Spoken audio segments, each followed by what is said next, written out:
EPS में undefined pension भोगियों की पेंशन में बढ़ोतरी करना सरकार की नैतिक जिम्मेदारी है ताकि उन पेंशनर्स को सम्मान मिल सके जिन्होंने अपने जीवन के सुनहरे दिनों में विभिन्न संगठनों में महत्वपूर्ण योगदान दिया है। सभी राजनीतिक दलों को इस मामले में एकजुट होकर नैतिक समर्थन देना चाहिए ताकि पेंशनर्स को उनका हक मिल सके और वे समाज में गरिमापूर्ण जीवन जी सकें। सुप्रीम कोर्ट भी अपने फैसले में कह चुका है कि पेंशन भोगियों की गरिमा को बनाए रखने के लिए समय समय पर पेंशन में बढ़ोतरी करना जरूरी है।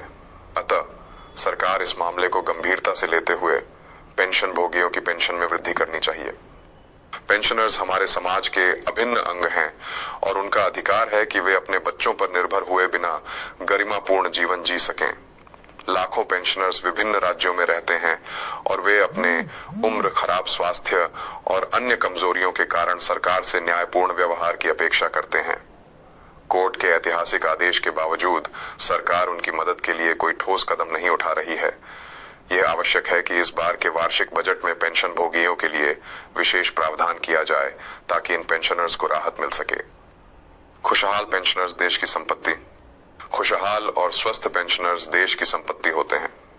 सेवा में रहते हुए वे अपना योगदान सरकार को तो देते ही हैं, रिटायर होने के बाद बाकी का जीवन समाज के लिए देते हैं। अन्य देशों की लोकतांत्रिक सरकारें पेंशनर्स के लिए कई कल्याणकारी उपाय करती हैं, लेकिन भारत की सरकार को पेंशनभोगियों की कोई चिंता नहीं है। हमारे देश की सरकार को भी इस दिशा में कदम उठाने चाहिए। दुनिया के सबसे बड़े लोकतंत्र देश में पेंशनर्स की दुर्दशा